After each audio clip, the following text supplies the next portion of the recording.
میں نے ایک جگہ کہیں کتاب میں پڑھا ہے کہ فقہا آپس میں 3 باتوں کی وصیت کرتے تھے اکثر،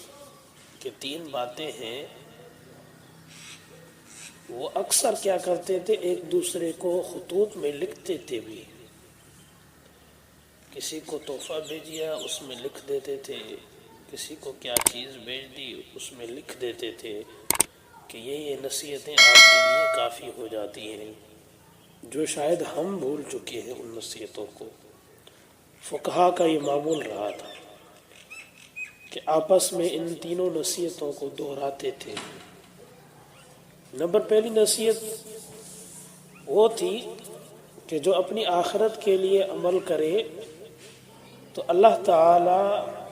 اس کی دنیا کے لیے کافی ہو جاتا ہے، یعنی رضا الہی اس میں ہو، صرف اللہ تعالی کے لیے وہ کام ہو۔ فرمایا دوسری نصیحت، جو اپنے آپ کو پوشیدہ حالات کی اصلاح کرے تو اللہ تعالی اس کے لیے اعلانیہ حالات کی اصلاح کرتا ہے، دکھاوے کے لیے نہ کرے، چھپانے کے لیے کرے، کہ عمل اللہ تعالیٰ کے لیے ہے، دیکھے بھی وہی اور کوئی نہ دیکھے، صرف اللہ تعالیٰ ہی دیکھے۔ فرمایا تیسری نصیحت، جو اپنے اور اللہ کے درمیان تعلق کی اصلاح کرے تو اللہ تعالیٰ لوگوں کے ساتھ اس کے تعلقات کی اصلاح کرتے تھے۔ میرے دوستوں بزرگوں، یہ تینوں باتوں پر عمل کریں، اور یہ دل کی باتیں ہیں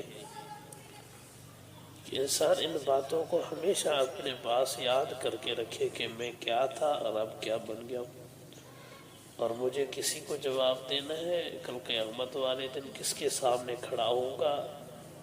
ان تینوں نصیحتوں کو اپنے دل کو روزانہ سنایا کریں کہ یہ تینوں نصیحتیں ہیں، ان نصیحتوں کے اوپر آپ کو چلنا ہے۔